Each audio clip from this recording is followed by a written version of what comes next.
Speeding Bulletin. I'm Steve Younis, and this is all the Superman news for the week October 20th to 26th, 2007. Let's start with movie news first. Earlier in the week, Variety reported that Dan Harris and Mike Dougherty would not be returning to write the sequel for Superman Returns, and therefore leaving it open for other writers to pitch stories for the script. First coming up off the rank was Mark Millar, comic book writer currently with Marvel, who proposed the Superman pitch to Warner Brothers and said that he would even write it for free.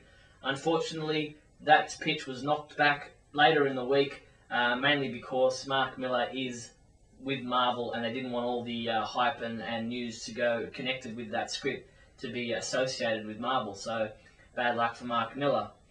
In Justice League movie news, Mary Elizabeth Winstead spoke at the Spike TV Scream Awards and said that she had auditioned for the Wonder Woman role for the Justice League movie, so we'll wait and see what happens with that audition and that news.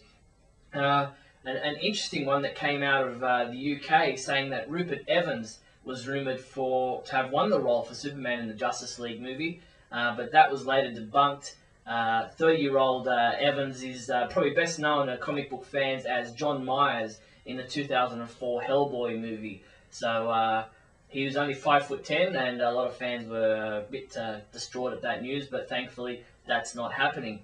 In other Justice League movie news, there was a script again that was supposedly leaked online, 14 pages of the script leaking onto the internet, saying that there's probably a funeral scene at the beginning of the movie, and that full report can be seen from the UGO.com website, their movie blog site. So that's all the news in movies. In regards to Superman on television this week, Peter McDermott updated the Smallville episode guide for the episode titled Cure, and Neal Bailey and Douglas Trumbull both submitted reviews for that same episode, which guest stars Dean Cain. Smallville episode this week, the new Smallville episode, is the 5th episode in Season 7, titled Action, and that's the one where the movie Warrior Angel is being filmed in Smallville, so you can look forward to that episode.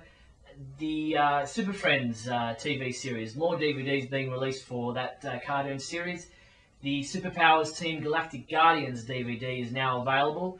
We posted 6 video clips from that DVD on the website, and this is the series, which is the series which is the final installment for the Super Friends Hanna-Barbera series, and involves quite a bit of dark side throughout the season. So check that out. You can look for Karate Kid and Nemesis Kid and Grimbor to join the Legion of Superheroes in the next episode of the Legion of Superheroes cartoon series on October 27th. The episode is titled, funnily enough, Karate Kid. In other Superman homepage news, Neal Bailey reviewed the novel The Last Days of Krypton by Kevin J. Anderson. He loved it. He gave it a really glowing review, so you can look for that book in your local bookshop or online at Amazon.com. In other reviews, James Lance reviewed the episode story for the radio series, Superman radio series, Professor Thorpe's Bathysphere, which is a really interesting story about undersea diving and treasure hunting. So check out those reviews online at supermanhomepage.com. Superman comic books. There are a lot to talk about in the Superman comic book world. Jeff Johns was interviewed about his upcoming Superman stories at both IGN.com and Newsarama.com.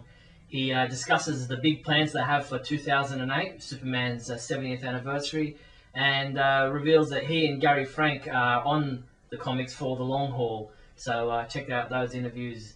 As for comics released this week, from October 24th, there's Action Comics 857, Countdown 27, JLA Classified number 45, Legion of Superheroes in the 31st Century number 7, Superman 669, Superman Batman number 41, Tales of the Sinestro Corps Superman Prime number 1, Teen Titans number 52, Superman and the Justice League make a special guest appearance in The Flash number 233. There's also the Justice League Elite Volume 2 trade paperback this week, and if you're into figures, you can get the DC Minimates Wave 6 figures. As for reviews this week, we reviewed a number of Superman comic books, including Superman Confidential number 7, which is the conclusion to the Welcome to Metropolis. Neal Bailey reviewed that, and not too kindly. Justice League of America number 14, Chapter 3 of the Unlimited Saga. Michael Bailey reviewed that one and loved it. Countdown number 28 by Adam DeChannel, and he's really impressed with Countdown, where a lot of people aren't. So you can read those reviews for the comic books on supermanhomepage.com. Okay, in the real world, in regards to merchandise and comic book conventions and the like, Helen Slater is scheduled to appear at the Collectomania 12 convention across October 26th to 28th in Milton Keynes in the UK. Jeffrey Bridges will be hosting a Superman homepage table at the Los Angeles Comic Book and Science Fiction Convention on November 4th. That's a Saturday, so be sure to check out Jeffrey at the convention there. Noel Neill released a new book called Beyond Lois Lane, and that can be purchased from Noel at her regular convention appearances that she makes, or you can get it from jimnolt.com, the Adventures Continue website, where you can also get an autographed copy, I believe, so check that out. Fathead.com released life-size Superman wall stickers that you can reuse and stick up on your wall. They're high-definition prints, so check those out if you're inclined to put up Superman on your wall in your bedroom or wherever. Bruce Sibley was interviewed on KGO Radio about his book Superman on Film, Television, Radio and Broadway. That's an interesting interview. It took about an hour of Bruce's time, and he talks about the history of Superman right from inception in 1938 right up through to today. Superman Doomsday soundtrack is available on CD, and you can get that from Amazon.com or La La Land Records, who have autographed copies autographed by the composer Robert J. Crowell. It's a limited time of offer there, so check that out. And that's all the news in the world of merchandise and Superman conventions. So that's another Speeding Bulletin report, all done and dusted. I'm Steve Younis from supermanhomepage.com.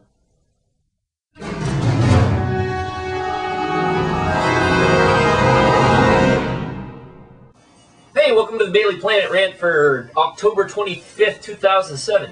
Today I just wanted to talk a little bit about the message board and you mean poster types. I've had to regulate pretty hardcore on you guys for a lot of things that really just mature adults shouldn't have to do. For instance, empirical statements such as Superman Returns bites and will never make any money and never has made any money. Superman Returns will never get a sequel. The Man of Steel is the most awful movie ever made when it hasn't been made. Things of this nature, they just give mods big damn headaches, and they're not really worth your time or my time, and they'll get you instant banned from now on. I would highly recommend sticking to topics like, I preferred Superman Returns, or I didn't prefer Superman Returns, or I think that Superman Returns will be a great movie in the long term, or a poor movie in the long term. Things like, Bryan Singer needs to die. No, that would be bad. Things like, Bryan Singer is a poor filmmaker in my opinion. That's good. Alright? Or, Bryan Singer is a great filmmaker in my opinion. So keep it nice, keep it civil, or we will destroy you.